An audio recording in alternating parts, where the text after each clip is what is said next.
निवारा का लास्ट में ए है तो एनुअल का ए, तो मतलब निवारा जो है एनुअल है और रूफी पोगॉन पेरिनियल हो गई। ठीक है, अब न्यू राइस फॉर अफ्रीका, ये कॉन्सेप्ट किसने दिया था? तो मोंटी जॉन्स ने दिया था। ठीक है, और ये था क्या? तो इसमें ओराइजा सेटाइवा को क्रॉस किससे कराया गया था? ओराइजा ग्लैब्रिमा से। और ओराइजा सेटाइवा से जो था वो ईल्ड पोटेंशियल ट्रेट जो था, ईल्ड पोटेंशियल ट्रेट वो ओराइजा सेटाइवा से लिया गया था। और जो स्ट्रेस टॉलरेंट ट्रेट है उसको हम कहाँ से लिया था हमने? ओराइजा ग्लैब्रिमा से। देखिए यहाँ पे ईल्ड पोटेंशियल ट्रेट और Oryza sorry stress tolerant trait यहाँ से हो गया, और जिसके लिए मोंटी जॉन्स को 2004 में वर्ल्ड फूड प्राइज़ भी दिया गया था। फिर आगे वाइल्ड टाइप राइस, तो वाइल्ड टाइप राइस में क्या है? तो it is also known as Oryza fatua and Oryza spontanea in Asia and Oryza stapfii in Africa.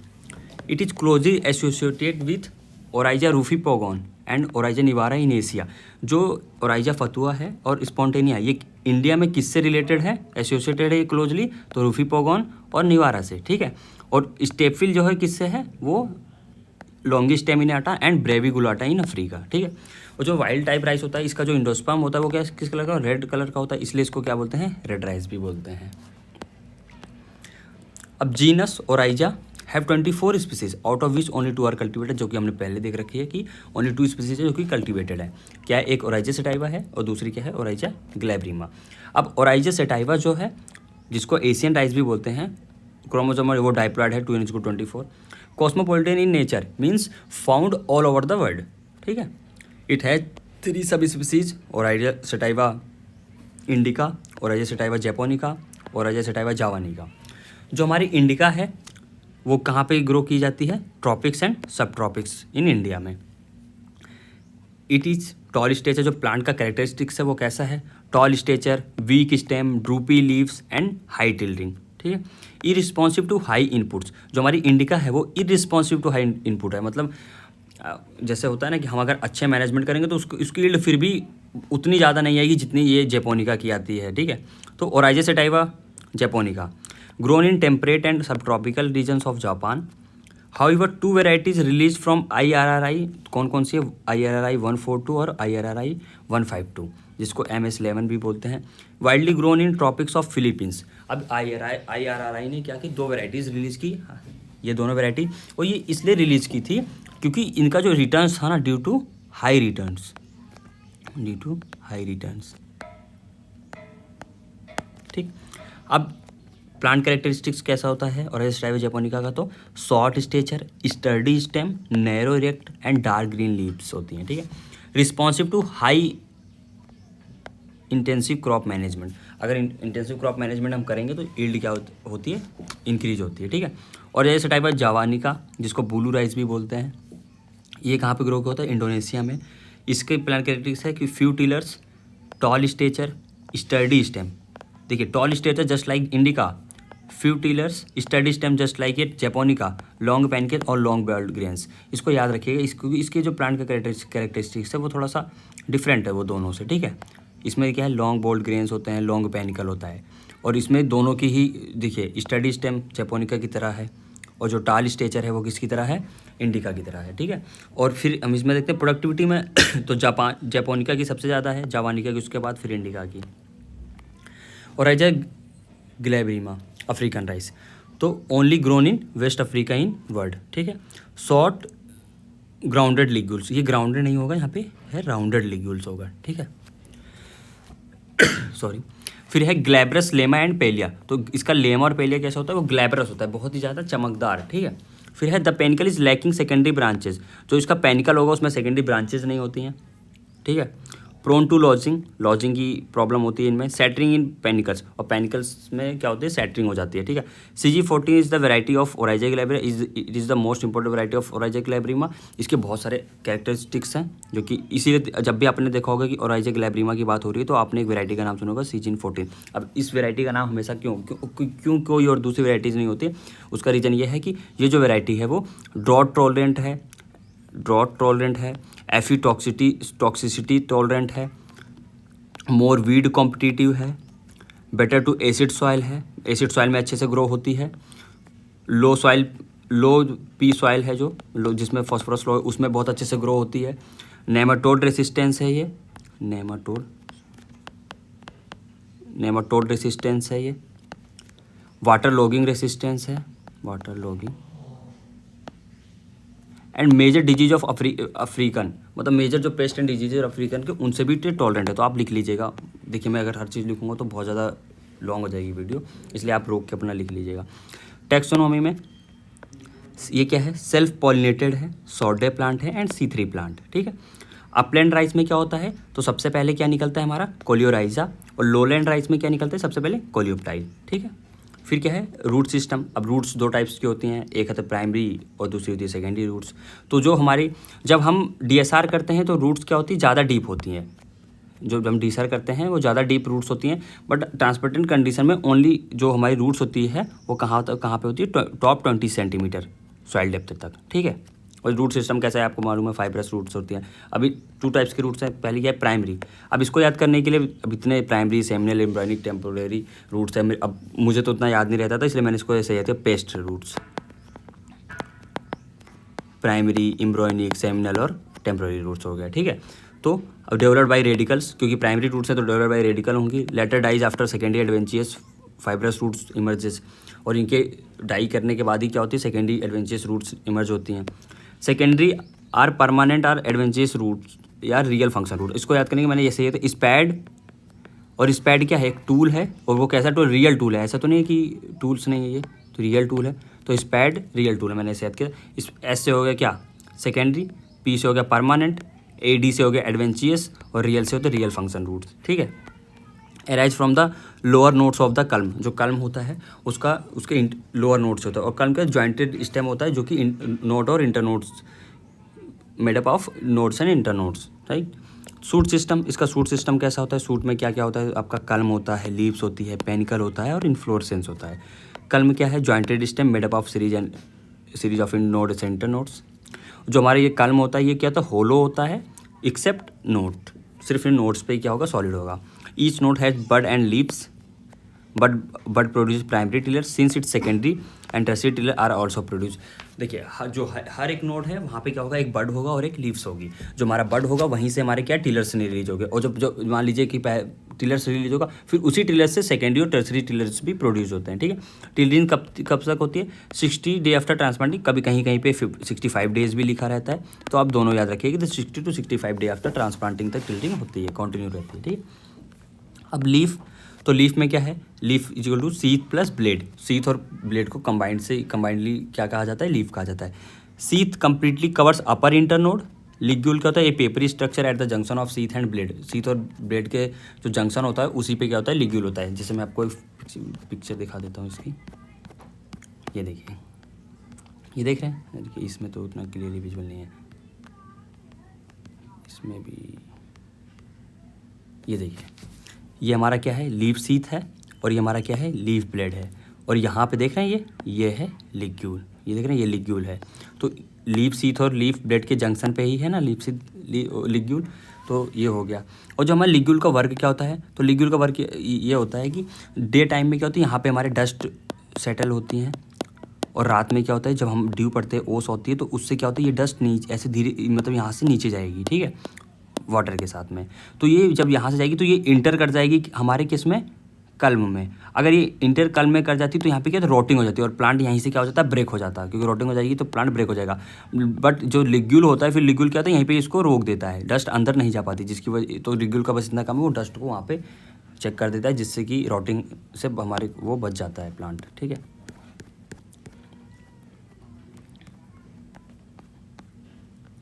और फिर हम आते हैं कहाँ पे था, हाँ, फिर length of ligule is more permanent than wheat. जो लिग्यूल तो वीट में भी होता है और राइस में भी होता है, लेकिन मोर प्रोमिनेंट होता है किस केस में, राइस के केस में, ठीक है। 2 auricles are also present at the junction of sheath and blade.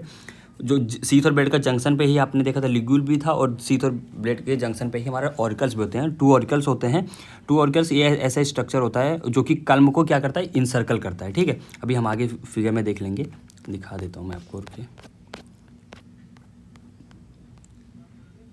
ये देखिए, अब आपको दिख रहा होगा, इसमें तो उतना के लिए, ये देखिए, ये है, देख रहे, ये है ऑरिकल, ये क्या होता है, कल्म को इनसर्कल करता है, ठीक है, ये हो गया।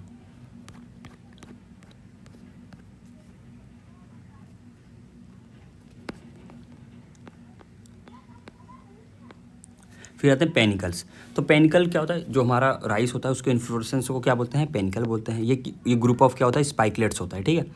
फिर panicle is branched which bear spikelets. अभी हमने पहले तक पढ़ा था कि ओराइजा ग्लैब्रिमा, ओराइजा ग्लैब्रिमा के केस में हमने देखा था कि जो उसके स्पाइकलेट्स थे वो जो उसका पेनिकल था, सॉरी पेनिकल था उसका, जो ब्रांच नहीं था। पेनिकल क्या था उसका, ब्रांच्ड नहीं था, ब्रांच नहीं था, ठीक है। और जैसे ग्लैब्रिमा के केस में, बट जो ओराइजा सटाइवा होता है उसमें क्या होता है, पेनिकल ब्रांच्ड होते हैं विच बियर्स स्पाइकलेट्स। जो स्पाइकलेट्स होता है उसमें क्या होता है, 2 स्टेराइल लेमा होता है, एक लेमा, एक पेलिया और फ्लावर होता है, ठीक है। अभी हम देख लेंगे इसका फिगर भी दिखा दूंगा मैं। Hull is compose of lemma and palea, outer और इनर पार्ट हो गया। Fruit is known as caryopsis, जो कि क्या single seed is fuse with wall of pericarp. 6 stamen plus 1 pistil. जो हमारा फ्लावर होता है उसमें क्या होता है, 6 स्टेमन होते हैं और 1 पिस्टिल होता है, ठीक है। 1 पिस्टिल, अब इसको भी अगर हम ब्रेक करेंगे तो 6 स्टेमन होता है कि एंथर, 6 एंथर होते हैं। एंथर प्लस फिलामेंट को हम स्टेमन बोलते हैं, आपको मालूम होगा, ठीक है। कंबाइंडली क्या बोलते हैं, स्टेमन बोलते हैं। तो इसमें इसके कितना 6 नंबर में होते हैं। पिस्टिल, तो इसमें क्या 2 फीदरी स्टिग्मा होता है, 2 फीदरी स्टिग्मा और प्लस 1 ओवरी होती है, ठीक है। अभी हम आगे फ्लावर इसका देख लेते हैं, पेनिकल का वो फिगर, ये देखिए, ये रहा पेनिकल का फिगर। वो इतना विजिबल तो नहीं है, मैं आपको बता देता हूँ। तो ये हमारा क्या हो गया, ये पूरा कंबाइंड रूप से ये क्या है, एक पेनिकल हो गया, ठीक है, पेनिकल है। फिर देखिए अगर हम पेनिकल और अगर हम एक स्पाइकलेट को लेकर हम उसकी स्टडी करते हैं, तो देखिए हमने एक स्पाइकलेट ले लिया, तो हमारा ये देखिए सबसे पहले ये हो गया आउटर पार्ट, जिसको हम क्या बोलते हैं, लेमा। तो मैंने इसको लेमा को ऐसे, तो लेमा क्या होता है, लॉन्ग होता है थोड़ा सा ना, तो ये लेमा हो गया। ये हो गया पेलिया, ठीक है, ये वाला पार्ट जो है, अभी लेमा पेलिया हो गया। फिर इसमें क्या हमने पढ़ा था कि 6 स्टेमन, 6 स्टेमन। तो देखिए 6 है ना, 1 2 3 4 5 6 स्टेमन, मतलब होता है कि एंथर प्लस, तो ये 6 एंथर और इसको फिलामेंट को कंबाइंडली क्या होता है, स्टेमन बोलते हैं। तो 6 स्टेमन हो गए। अब देखिए यहाँ पे आपको दिख रहा होगा ये 1, ये 2 फीदरी स्टिग्मा है, ठीक है, स्टिग्मा हो गई, और 1 ओवरी है, ठीक है। और देखिए जो वहाँ पे लिखा था 2, क्या था, 2 क्या थे, 2 इनफर्टाइल लेमा, या इनफर्टाइल को क्या होता है, स्टेराइल, ठीक है, 2 स्टेराइल लेमा। तो यहाँ पे देख रहे हैं ना, ये रहा, और यहाँ पे, तो यहाँ पे 2 स्टेराइल लेमा है, ठीक है, 2 स्टेराइल लेमाज, ठीक है। और बाकी तो इसमें अब और क्या ही है, हाँ। और जो देखिए यहाँ पे ये तो हो गया मेन प्राइमरी हो गया। फिर देख रहे हैं यहाँ पे जब जैसे मान ली ये पेनिकल है हमारा, इसमें तो इतना अच्छे से फिगर दिख नहीं रहा है, रुकिए मैं देखता हूँ और कुछ फिगर है क्या। तो इसको मैं बाद में एक फिगर ऐड करके बाद में बता दूंगा आपको, अगर नहीं समझ में आ रहा है। वैसे आप गूगल पे जाके देख लीजिएगा, वहाँ पे इजीली आपको पता जाएगा कि सेकेंडरी ब्रांच क्या है, ठीक है। वो फिगर मैं ऐड करना भूल गया इसमें, ठीक। फिर आ जाते हैं हम ग्रोथ एंड डेवलपमेंट स्टेजेस। तो ग्रोथ एंड डेवलपमेंट स्टेजेस में क्या था, physiologically divided into 4 main phases, vegetative phases, reproductive phases, ripening और मैच्योरिटी, ठीक है। तो जो हमारा वेजिटेटिव फेज होता है उसकी ड्यूरेशन कितनी होती है, 50 to 60 डेज ड्यूरेशन होती है। अब आपको मालूम है जो DSR होगा, तो हमारे DSR में जो उसकी वेजिटेटिव फेज होगी वो कम्प्लीटली किसमें, मेन फील्ड में ही होगी। But in case of transplanted condition में 40% तो हमारी नर्सरी में होगा, 60% in the field condition, okay. फिर आ जाते हैं हम, अब इसकी सब फेजेस क्या है वेजिटेटिव फेज की। तो सीडलिंग एंड नर्सरी स्टेजेस, तो 4 to 6 लीफ स्टेज होती है जो हमें सीडलिंग स्टेज। इसमें क्या होता है, टोटल जो इंडोस्पर्म होता है वो टोटली एग्जॉस्ट हो जाता है। अब कभी कभी होता है कि इंडोस्पर्म में आपने कभी काउंट किया कि इंडोस्पर्म में कैसे हम काउंट करते हैं कितने क्रोमोसोम होंगे नंबर। तो आपको किसी भी क्रॉप के, मतलब जो कोई भी सीड है किसी भी क्रॉप का, उसके इंडोस्पर्म को में क्रोमोसोम नंबर को काउंट करना है। तो सबसे पहले क्या करिए, जैसे मान लीजिए हमको राइस में करते हैं, राइस में क्या है 2n = 24। तो सबसे पहले हमको 24 को क्या आएगा, 2 से डिवाइड कर देंगे, 2 से डिवाइड कर देंगे, इतना आ जाएगा 12, ठीक है। और हर केस में 2 से डिवाइड करेंगे, ठीक है। 2 से डिवाइड कर दिया तो 12 आ गया। अब ये 12 को 3 से मल्टीप्लाई कर देंगे, क्योंकि 3n होता है ना, तो 3 से मल्टीप्लाई करेंगे तो 12 × 3 = कितना हो जाएगा, 36। तो इसके एंडोस्पर्म में कितने क्रोमोसोम होंगे, तो 36, ठीक है। फिर हो गया ट्रांसप्लांटेड स्टेज। तो ट्रांसप्लांटिंग स्टेज क्या होती है, तो ट्रांसप्लांटिंग स्टेज मतलब होती है it covers the period from uprooting of seedling till full recovery following the transplanting. ठीक है, मतलब कि हमने जब से अपरूटिंग किया सीडलिंग को और जब तक मेन फील्ड में जो हमारी सीडलिंग को हमने ट्रांसप्लांट किया वो फुल रिकवरी कर लेती है। बिकॉज जब हम अप्रूट करते हैं तो उसको एक मतलब शॉक लगता है, मतलब क्योंकि हमने वहाँ से अप्रूट कर लिया तो उसको फुली रिकवर करने में कुछ टाइम पीरियड लगता है। उस टाइम पीरियड को ही क्या बोलते हैं, ट्रांसप्लांटिंग स्टेज। जो ट्रांसप्लांटिंग स्टेज होती है वो कितने दिन की होती है, 4 to 10 डेज होती है। अब DSR में तो हमको कोई ट्रांसप्लांट करनी नहीं होती, इसलिए इसमें DSR में 4 to 10 डेज की कम लगते हैं हमको। ठीक है, फिर टिलरिंग स्टेज। फिर टिलरिंग स्टेज में तो कितने टिलर्स होते हैं, तो 350 to 400 tillers per metre square में होते हैं। It covers the period from the tiller initiation to total tillering. ठीक है, maximum tillering stage comes after 35 to 40 days. तो मैक्सिमम टिलरिंग कब से आती है, 35 to 40 डेज आफ्टर ट्रांसप्लांटिंग के बाद। ठीक है, और ट्रांसप्लांटिंग के बाद हम की बात हो रही है कि तब 35 से 40 दिन के बाद क्या आती है, मैक्सिमम टिलरिंग स्टेज। ठीक है, ये अब vegetative leg stage. Vegetative leg stage जो है वो क्या है, ओनली जो मतलब लॉन्ग ड्यूरेशन वेराइटीज़ हैं सिर्फ उनमें देखी जाती है। Is absent in early maturing varieties.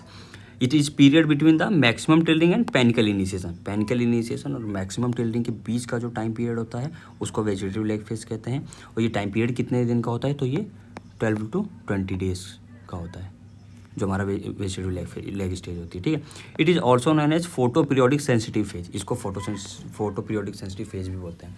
अब रिप्रोडक्टिव फेज तो ये 35 डेज ड्यूरेशन की होती है।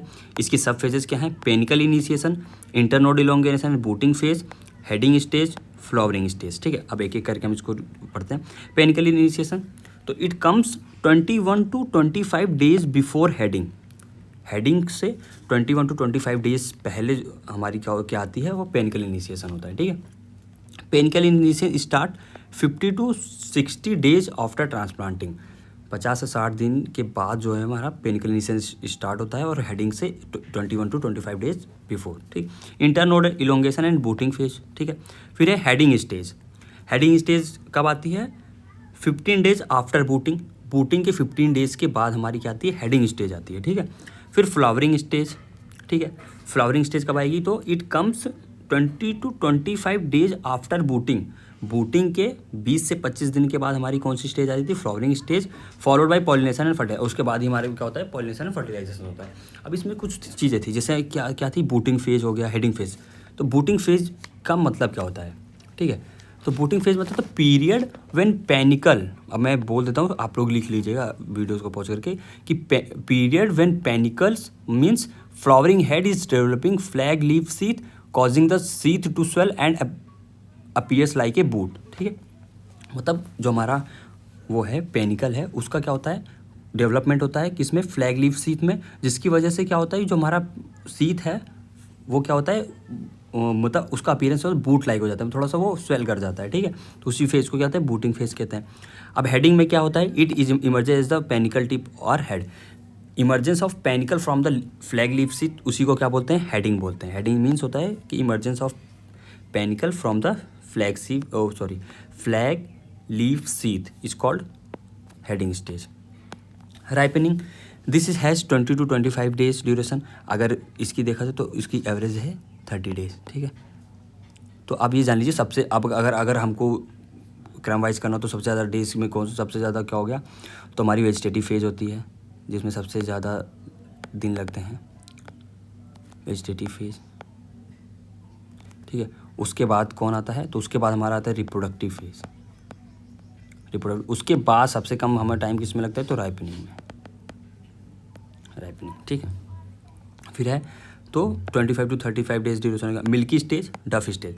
तो अब एंथेसिस मीन्स होता है कि flowering stage when spikelet open and anther release pollen, मतलब ये एक फ्लावरिंग स्टेज होती है। एंथेसिस मतलब फ्लावरिंग स्टेज व्हेन स्पाइकलेट्स जो होते हैं वो क्या करते हैं, वो पोलन ग्रेन्स को रिलीज करते हैं, किसके लिए, पॉलिनेशन होने के लिए, तो उसी को क्या बोलते हैं, एंथेसिस। ठीक, the watery content in grains turns milky in consistence. ठीक है, डफ स्टेज क्या है, 2 to 3 वीक ड्यूरेशन। अब इसकी जो डफ स्टेज की ड्यूरेशन की 2 से 3 वीक्स होती है। The milky grains turns to soft dough stage and later hard dough stage. Maturity the grain turn hard from greenish colour, ठीक है। फिर सॉइल, अब सॉइल किस टाइप की चाहिए होती है, तो सॉइल में क्या होता है देखो, क्ले लोम या क्ले बेस्ट है इसके लिए। Rice is a semi aquatic plant, is not a aquatic plant, it is a semi aquatic plant, grow best under submerge condition. Ideal pH क्या है, 4 to 6 है। यही पीएच एक और क्रॉप है जिसके लिए चाहिए तो उसे टी कहते हैं, ठीक है। फिर तो क्लाइमेट, तो क्लाइमेट इसको कैसी चाहिए, तो it requires warm and humid climate, ठीक है। अब इसका दिया गया है कि कल्टीवेशन एक्सटेंड्स कहाँ से कहाँ तक है, तो 30 degree south latitude in Australia to 40 degree north latitude in Japan and 50 degree north latitude in China. इसको याद रखिए क्योंकि कभी कभी आ जाता है क्वेश्चन, से बहुत सिंपल है, क्या है 30, 45 and 50। 30 degree south latitude means Australia, Australia हमारा क्या है नीचे साइड होता है, हम भारत का जब नक्शा बनाते हैं तो उसके नीचे साइड होता है, तो साउथ साइड में होता है, तो हम ऐसे याद करें 30 degree south latitude in Australia and 45 degree north latitude in Japan and 50 degree north latitude in China, ठीक है। इंडिया में अब क्या होता है, तो इंडिया नॉर्थ में पड़ता है, ऑस्ट्रेलिया के नॉर्थ में है, तो नॉर्थ में 8 degree north to 34 degree north latitude. Rice requires 100 to 150 centimetre average annual rainfall.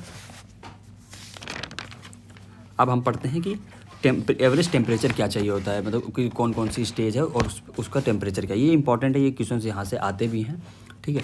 तो ग्रोइंग पीरियड में क्या है 21 to 37, ब्लूमिंग में क्या होता है 26.5 to 29.5, ये याद रखिएगा कि ये टेम्परेचर पूछ लिया जाता है। पेनिकल इनिशिएशन के टाइम पे 20-22, ये भी इंपॉर्टेंट है बिकॉज सबसे लो टेम्परेचर इसी जगह पे आप देख लीजिए, यहाँ पे 21 to 27 हो गया, 26.5 to 29.5 ब्लूमिंग पे, 20 से 22 और 20 से 25 राइपनिंग स्टेज में। सबसे लो टेम्परेचर हमको कब चाहिए होता है, पेनिकल इनिशिएशन के वक्त में, ठीक है।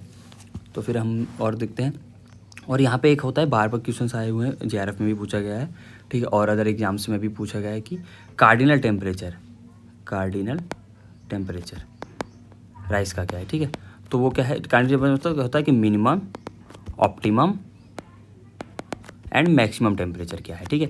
तो 10 to 12 डेज, 30 to 32 डिग्री से 10 to 12 डिग्री सेंटीग्रेड, 30 to 32 और 36 से 38, ठीक है, हो गया। फिर सोइंग टाइम के बेसिस पे, तो growing season based on harvesting. अब ये हार्वेस्टिंग के बेसिस पे इसके नाम क्या क्या है, ऑटम, विंटर, स्प्रिंग, समर, ठीक है। तो ये जो खरीफ है ना, यहाँ पे खरीफ, सॉरी हाँ ये खरीफ होगी, यहाँ रबी है ना, यहाँ रबी ना होगी, यहाँ पे भी क्या होगा, खरीफ होगा, ठीक है। जो ये यहाँ पे है, ये रबी ना होगी, यहाँ पे भी क्या होगा, खरीफ होगा, ठीक है। तो स्प्रिंग सीजन हो गया, तो स्प्रिंग, अभी इसका लोकल नाम क्या है, इसका क्या है, अमन, और इसका क्या है, डलुआ है बोरो। अब देखिए डलुआ ऐसे याद रखिए, उड़ीसा में डलुआ बोला जाता है, तो उड़ीसा का डी लास्ट में है तो डलुआ हो गया, वेस्ट बंगाल का बी तो बोरो हो गया, ठीक है। और यहाँ पे एक चीज़ देखिएगा, जो ऑटम है उसका क्या है, growing season based on harvesting time के बेस पे इसको ऑटम बोला गया। ऑटम देखिए क्या, सितंबर अक्टूबर में ऑटम होता है, तो उस समय हार्वेस्टिंग होती है, तो इसको ऑटम बोला गया, ठीक है। विंटर, नवंबर दिसंबर में क्या होता है, विंटर होती है, तो इसको बोला गया कि ये विंटर, ठीक है, नाम जो इसका नाम दिया गया है। फिर लोकल नेम ये अमन हो गया। सोइंग टाइम क्या होती है, मई जून और जून जुलाई। और इसका जो सोर्स है ना, इसको याद रखिएगा, ये है राजेंद्र प्रसाद से मैंने इसको वेरीफाई कर रखा है, ठीक है। इस पेन को चेंज करते हैं, ठीक है। फिर आ जाते हैं यहाँ पे, तो ए बंगाली वर्ड है जिसका मतलब होता है आंसू मीन्स अर्ली, ठीक है, क्योंकि अर्ली देख रहे हैं, मई जून में कर ले तो हम पहले ही कर दे रहे हैं। अमन एन अरेबिक वर्ड है, इसका मीन्स होता है स्टेबिलिटी, ठीक है। तो और जो अमन है बोथ को ही खरीफ बोला जाता है, जैसे यहाँ पे रबी था वो रबी नहीं, वो खरीफ होगा, खरीफ बोला जाता है। It constitute 95% area of the total rice area in the country. जो उसका 95% है वो क्या, दोनों ही राइस है, आस और अमन है। जो रिमेनिंग 5% बचता है वो कौन सा है, तो हमारा ये रबी वाला है, सॉरी रबी मतलब ये स्प्रिंग वाला, ठीक। In north India only kharif crop is grown. Eastern India 2 crops of rice is taken. Eastern India में 2, नॉर्थ ईस्टर्न देखिए ईस्टर्न में 2 हो गया, ठीक है, ईस्टर्न में से तो क्या हो गया, 2 हो गया। North eastern and south southern reason, वहाँ पे क्या होता है 3 क्रॉप्स लेते हैं, ठीक है, 3 crops all 3 seasons. Irrigated rice makeup 44% of total global area, while rainfed low land makeup 45 and rainfed upland कितना है, कंप्राइज 11% एरिया। तो यह है कि राइस का जो इरीगेटेड एरिया, जैसे राइस है का कल्टीवेशन जो है वो इरीगेटेड कितना है, तो 44% है। जो हमारा रेनफेड लो लैंड है उसका कितना है 45, और रेनफेड अपलैंड है उसका कितना है 11%। ठीक है, बट हम इन केस ऑफ इंडिया तो 58.7% टोटल एरिया क्या है हमारा इरीगेटेड है, 57%। इट्स मीन्स अराउंड 60% एरिया हमारा क्या है under rice cultivation is irrigated. ठीक, फिर कल्टीवेशन मेथड। अब कल्टीवेशन मेथड कौन कौन सी है, तो there are 2 methods, dry and wet cultivation. Dry cultivation followed in uplands, ये ड्राई सीडिंग नहीं होगा, यहाँ पे होगा डायरेक्ट सीडिंग, इसको करेक्ट कर लीजिएगा, डायरेक्ट सीडिंग। ठीक है, crop depends on rainfall for their water requirement. Upland rice, अब ये देखिए ये जो ये है ना, तो ये अपलैंड राइस की यहाँ पे ये डिफाइन किया गया कि अपलैंड राइस किसको कहेंगे, तो ये इंपॉर्टेंट है। और ये डिफिनेशन दी किसने दी, तो महापात्रा एंड पटनायक ने, महापात्रा एंड पटनायक ने राइस को डिफाइन किया था। अपलैंड राइस को क्या है, राइस दैट में have no standing water on the soil surface 48 hour after cessation of rainfall और इरीगेशन और रेनफॉल के 48 आवर के बाद अगर उस फील्ड पे, राइस फील्ड में अगर वाटर स्टैंड नहीं रहता है तो उसको क्या बोलेंगे, अपलैंड राइस बोलेंगे। ठीक है, तो sowing time is in May June in area of south west monsoon and September in north east monsoon. ठीक है, इसके और नाम क्या है, जो हमारा ये है ड्राई कल्टीवेशन या डायरेक्ट सीडिंग है, तो इसका अनदर नेम्स क्या क्या हैं, आसू, बिडली, बधाई, कुंवारी। तो देखिए उड़ीसा में इसको बीली बोलते हैं, असम में आंसू, और वेस्ट बंगाल में अस बोलते हैं। ठीक है, अलग अलग नाम से हैं ये सब। ठीक है, फिर sowing methods in dry and semi dry areas, तो क्या है, ब्रॉडकास्टिंग में कितना 60 to 100 kg seed per hectare, drilling क्या है 30 to 50 kg seeds per hectare, और डिबलिंग का इसे राजेंद्र प्रसाद में भी नहीं दिया गया है और यहाँ पे भी, तो अगर मुझे कहीं मिलता है तो मैं आपको बता दूंगा बाद में। ठीक है, ड्रिलिंग में क्या है कि कंट्री प्लाउ होता है तो उसके बिहाइंड, मतलब होता है कि sowing in furrow behind a country plough, drilling में होता है। ठीक है, और जो हमारा ये है क्या ब्रॉडकास्टिंग में, तो आपको मालूम है कि जस्ट स्प्रेड कर देते हैं हम सीड्स को। ठीक है, अब बुशनिंग जो है ना वो एक स्पेशल ऑपरेशन है जो कि हम अपलैंड राइस में करते हैं, अपलैंड लो लैंड राइस में करते हैं। ठीक है, डायरेक्ट सीडेड लो लैंड राइस में करते हैं। तो बुशनिंग एक स्पेशल ऑपरेशन है जो कि हम कहाँ पे करते हैं, लो लैंड डायरेक्ट सीडेड राइस में। ठीक है, अब इसमें होता क्या है या बुशनिंग हम करते क्यों हैं, तो बुशनिंग का मेन जो एम होता है वो होता है weed control, optimise crop stand, provide soil aeration. इसके तीन क्या है, मेन तीन क्या, चार होते हैं। ठीक है, एक होता है वीड कंट्रोल हो गया, optimise crop stand, provide soil aeration, और तीसरा है कि ये क्या होता है वेजिटेटिव ईल्ड होती है उसको कम कर देता है। वेजिटेटिव मतलब स्ट्रॉ ईल्ड जो होती है, सॉरी यहाँ पे लिख देते हैं, जो स्ट्रॉ ईल्ड होती है उसको रिड्यूस कर देता है, और जो हमारी ग्रेन ईल्ड होती है उसको इंक्रीज कर देता है। अब ये होता क्यों है, क्योंकि जो हमारा जब हम बुशनिंग करते हैं तो इससे हमारी वेजिटेटिव ग्रोथ क्या होती है वो चेक हो जाती है, check of vegetative growth.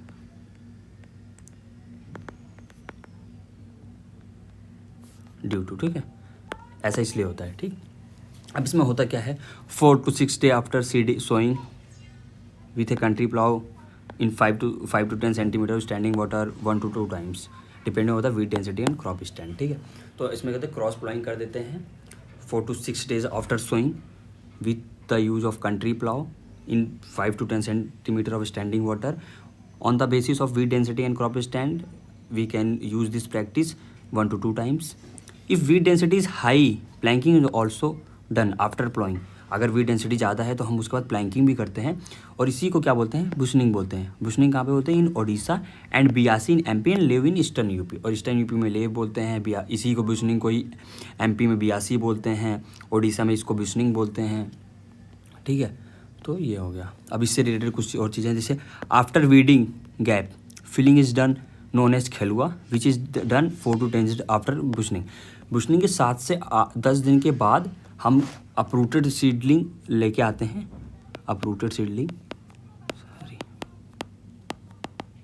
Uprooted seedlings, ठीक है। उससे हम क्या करते हैं, जो गैप्स होते हैं उनको फिल कर देते हैं, तो इसको क्या बोलते हैं, खिलुआ बोलते हैं। एक होता है बतिया, टर्म बतिया, बतिया में क्या होता है कि उसी दिन सेम डेज पे जब हमने बुशनिंग किया उसी डेज पे हम क्या करते हैं, वहाँ पे जो हमारे गैप्स होते हैं उनको फिल करते हैं, तो इसको बोलते हैं बतिया। और जब 7 to 10 days की बात करते हैं तो उसको बोलते हैं खिलुआ, ठीक है।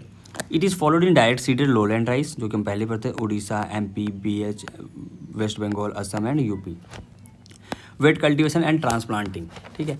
तो वेट कल्टीवेशन ट्रांसप्लांटिंग में क्या होता है, तो जैसे आपको पता है, in puddling is done 5 to 10 centimetre of water, puddling is done with the puddler in shallow water. अब पडलिंग के क्या ऑब्जेक्टिव होते हैं, तो पडलिंग के ऑब्जेक्टिव दिए गए हैं, क्या इम्परवियस लेयर क्रिएट हो जाती है जिससे कि पर्कुलेशन रिड्यूस हो जाता है, वाटर लॉस वाटर लॉस बच जाता है, हमारा वाटर लॉस नहीं होता है, and increase water retention in the soil, water retention बढ़ जाता है, clear and buries the weed, increase the nutrient availability Fe and P and also and conserve. अब एंड कंजर्व इसका रीज़न ये है कि जब हमने इम्परवियस लेयर क्रिएट कर दी तो वाटर का डीप पर्कुलेशन नहीं होता है और लीचिंग नहीं होती है, क्योंकि लीचिंग के साथ ही जो हमारा नाइट्रेट होता है, नाइट्रोजन नाइट्रेट के फॉर्म में क्या होता है, लीच डाउन कर जाता है, ठीक है। तो अगर जब हम वो कर देते हैं, पडलिंग कर देते हैं, तो एक इम्परवियस लेयर बन जाती है जिसकी वजह से पर्कुलेशन रिड्यूस होता है, तो ऑब्वियस सी बात है लीचिंग भी रिड्यूस हो जाएगी, लीचिंग रिड्यूस होगी तो हमारे नाइट्रोजन है उसका कंजर्वेशन हो जाएगा, ठीक है। फिर soft mud facilitate easier transplanting, जब हम पडलिंग कर देते हैं तो जो हम ट्रांसप्लांटिंग करते हैं तो उसमें ईजी होता है, क्योंकि एक सॉफ्ट मडी वो हो जाता है, ठीक है। Easy establishment of germinated seed और सीडलिंग। फिर आता है हमारा flow chart of direct seedling rice. Direct seedling rice का फ्लो चार्ट यहाँ पे दिया गया है। तो क्या है, drained field, dry seeding, wet seeding, ठीक है। ड्राई सीडिंग में हमारा क्या होता है, ब्रॉडकास्टिंग, ड्रिलिंग हो गया। वेट सीडिंग में क्या होता है, ब्रॉडकास्टिंग है, और हमारा होता है ड्रम सीडिंग होता है, ठीक है। Sowing in seed bed, problem of Cyperus rotundus and Cynodon dactylon. Dry seeding में प्रॉब्लम होती है किसकी, साइप्रस रोटंडस की भी होती है और साइनोडोन डेक्टाइलॉन, लेकिन in case of wet seeding ये प्रॉब्लम्स नहीं होती हैं, ठीक है। अब ड्रम सीडिंग की बात करते हैं, तो ड्रम सीडिंग में होता क्या है, मैं यहाँ पे फिगर तो नहीं लेके आया, बट आप लोग गूगल पे इसको सर्च कर लीजिएगा, इसका आपको समझ में आ जाएगा। ड्रम सीडिंग में होता है कि प्री जर्मिनेटेड सीड होते हैं जिनको ड्रम्स बने होते हैं, वो लगे होते हैं उसमें सीड्स होते हैं, वो सीड क्या होता है, हम धीरे धीरे उस कार्ड को ड्रॉ करते हैं और वो सीड्स वहाँ पे अपने आप में मतलब गिरते रहते हैं, ठीक है।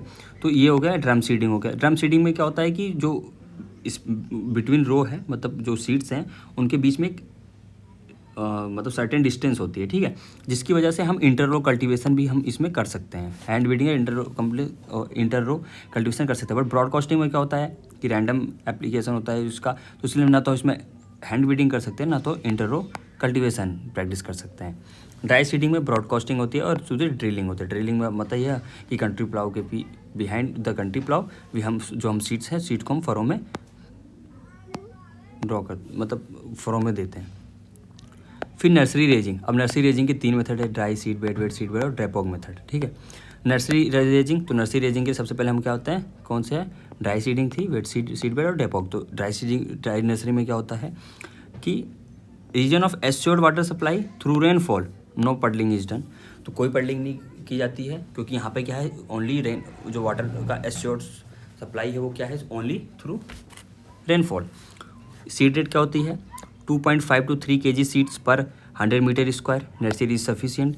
अगर मान लीजिए हमको 1 हेक्टेयर के लिए सीडलिंग ग्रो करनी है तो हमको कितना सीड लगेगा, तो आपको पता है कि जो हमारा नर्सरी ग्रो होता है, अगर मान लीजिए नर्सरी एरिया कैसे हम करते हैं, तो अगर हम कोई एक हेक्टेयर में, तो 1/10 हेक्टेयर में हम क्या करेंगे, नर्सरी ग्रो करेंगे।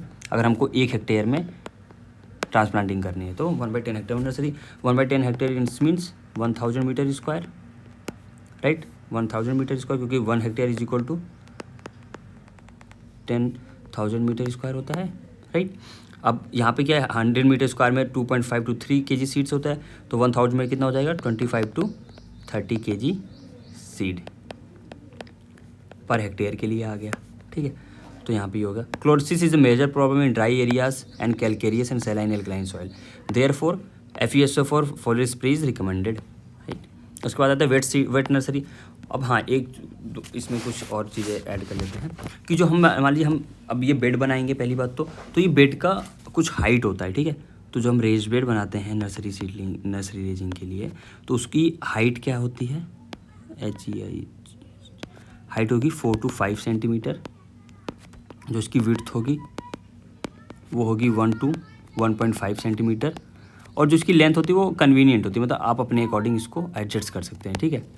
और जो मान लीजिए अब हमने 2 बेड बनाए, जैसे एक बेड ये रहा और दूसरा बेड ये रहा, तो इनके बीच का जो गैप होगा वो कितना होगा, 30 सेंटीमीटर, ठीक है।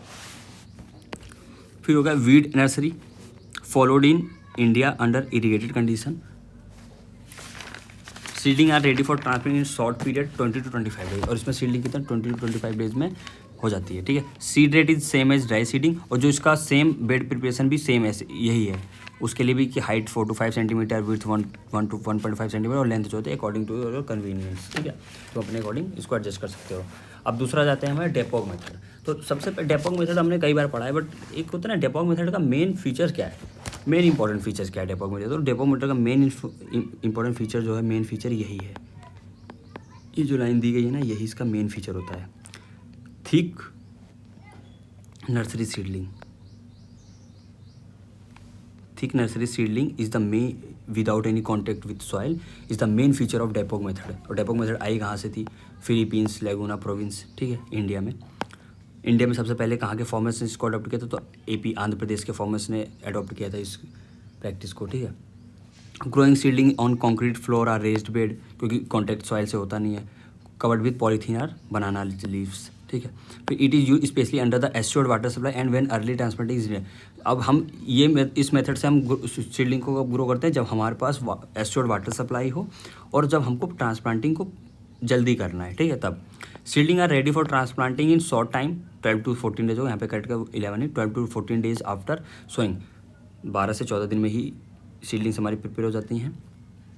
Less area is required 30 to 40 metre square area for 1 hectare. वहाँ पे कितना लगता था, तो यहाँ पे एरिया भी लगता है, वहाँ पे 1000 नॉर्मली हम जब करते हैं तो 1000 मीटर स्क्वायर लगता है, और इसमें कितना है 30 to 40 मीटर स्क्वायर में लग जाता है, एरिया लगता है बस। Is sufficient at the rate 1.5 kg seeds per metre square or 3.0 kg pre germinated seeds per metre square.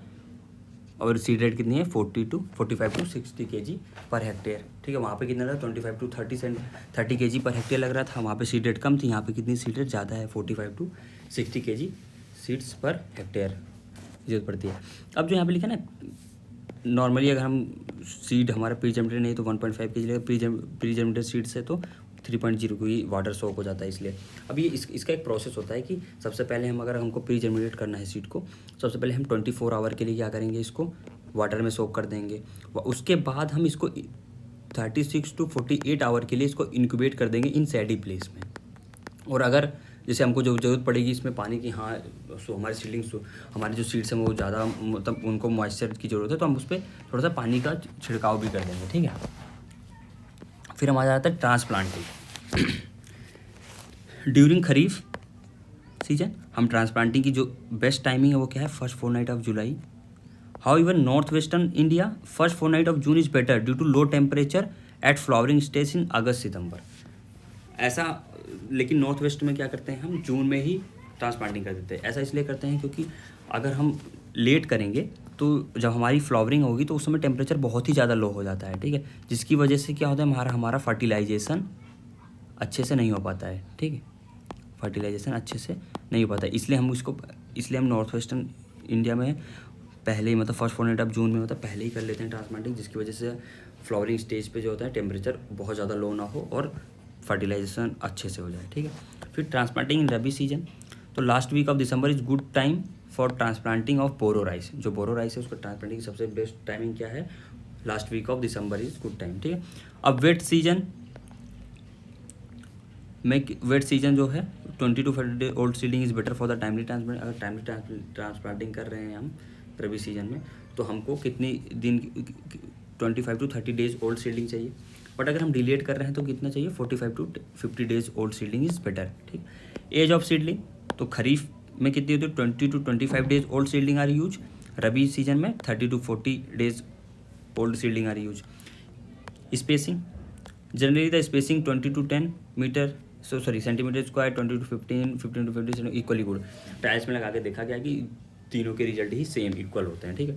तो अब ये तीनों ही इसकी स्पेसिंग है, ठीक। Seedlings per hills, hiding variety रहेगी 2 to 3 सीडलिंग्स, हाइब्रिड रहेगी तो 1 to 2 seedlings per hills. Transplanting depth 2 to 4 centimetre. अब डबल ट्रांसप्लांटिंग, अब ये डबल ट्रांसप्लांटिंग, पहली बात तो है डबल ट्रांसप्लांटिंग होती क्या है, क्यों करते हैं, इसकी ज़रूरत क्यों पड़ती है, ये सारे क्वेश्चन आते हैं मन में। तो सबसे पहले तो ये होती क्या है, तो डबल ट्रांसप्लांटिंग होता है कि जैसे मान लिया हमने पहले ट्रांसप्लांटिंग कर दी, एक फील्ड में हम पहले नर्सरी रेज करते हैं, वन फील्ड में, तो यहाँ पे हम 21 to 30 डेज़ की जब ये नर्सरी हो जाती है तो हम इसको क्या करते हैं, मेन फील्ड में मतलब 21 to 30 या 25 डेज 25 डेज़ के बाद हम ट्रांसप्लांटिंग करते हैं, ठीक है। और आप ये 21 to 30 डेज इसलिए भी दिया कि ऐसा तो है नहीं कि जैसे ही हमने वहाँ से एक ही दिन में हम सारी सीडलिंग्स को अप्रूव कर लेते हैं, टाइम लगता है ना। मान लीजिए हमारी प्रिपेयर हो गई सीडलिंग 25 डेज़ में, बट उसको अब हमको मेन फील्ड में ट्रांसप्लांट करने के लिए भी तो टाइम लगता है, लेबर चाहिए और कुछ टाइम, तो मान लीजिए 2 to 3 डेज 4 to 5 डेज, तो होकर 21 to 30 डेज इसमें दिया गया इसलिए। तो 30 डेज हमने यहाँ से अप्रूव किया सीडलिंग को, फिर हम क्या करते हैं, अब हम इसको मेन फील्ड में ना ले जाके दूसरे फील्ड में ले जाते हैं, ठीक है। मेन फील्ड में ना, उसके पहले ले जाके वहाँ पर हम इसको क्या करते हैं, वहाँ पे इसको ट्रांसप्लांट करते हैं और उसकी स्पेसिंग होती है 15 to 10 सेंटीमीटर। उसकी स्पेसिंग पे हमको दूसरे फील्ड में इसको ले जाके ट्रांसप्लांट करते हैं और फिर वहाँ पर ये सीडलिंग्स को फिर हम कितने दिन तक रहने देते हैं, 21 to 30 डेज तक। फिर इसको हम अब जाके फिर इसको मेन फील्ड में लेके जाते हैं, क्योंकि डबल बोला है ना, डबल ट्रांसप्लांट, तो एक हो गया, दो, फिर ये हम इसको मेन फील्ड में क्या, मेन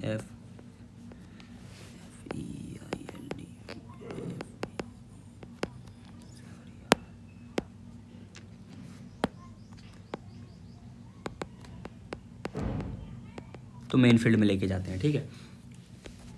अब यही यहाँ पे पूरा दिया गया और ऐसा करते क्यों हैं, क्योंकि या तो जो हमारा ट्रांसप्लांटिंग एरिया है वो क्या है, फ्लडेड है, क्योंकि अगर हम अगर इतना ज़्यादा पानी है कि अगर हम सीडलिंग्स वहाँ पे लेके जा रहे हैं तो सीडलिंग क्या हो रही है, वो डूब जा रही हैं, ठीक है। इसलिए या तो हो सकता है कि मानसून ही लेट हो गया हो जिसकी वजह से हम मेन फील्ड में ट्रांसप्लांट नहीं कर पा रहे, तो इसके ये रीजन्स होते हैं, ठीक है। वही इसमें दिया गया है यहाँ पे, ठीक है। मैं एक बार पढ़ देता हूँ। Transplanting of seedling is second nursery having a relatively higher area as compare to primary nursery area before final transplanting the main field is known as double transplanting, जो कि मैंने बताया कि मेन फील्ड से पहले हम इसको सेकंड फील्ड में ट्रांसप्लांट करते हैं, जिसका एरिया ज़्यादा होता है। यहाँ पे लिखा है तो एरिया कितना होता है, क्योंकि 15 to 10 सेंटीमीटर की स्पेसिंग पे हम करते हैं, ठीक है। रो टू रो 15 होती है और प्लांट टू प्लांट 10 सेंटीमीटर होती है, ठीक है। Forward when the main field is not available to the early due to early flooding and delayed monsoon delayed हो गया है, या जो हमारा फील्ड है वो फ्लडेड कंडीशन में है, सीडलिंग्स हमारी डूब जा रही हैं उसमें, अगर हम ट्रांसप्लांट कर रहे हैं तो हम इसलिए तब डबल ट्रांसप्लांटिंग करते हैं। In secondary nursery 21 to 30 days old seedling transplant, मैंने बताया कि जो हमारी सेकेंड नर्सरी उसमें भी क्या करते हैं, 21 to 30 डेज ओल्ड सीडलिंग को लेके आते हैं, फिर इस सेकेंड नर्सरी में भी हम क्या करें 21 to 30 डेज वहाँ पर भी हम ट्रांसप्लांट करके रखते हैं, ठीक है। उसका वहाँ पे भी इतने देर तक रहता है।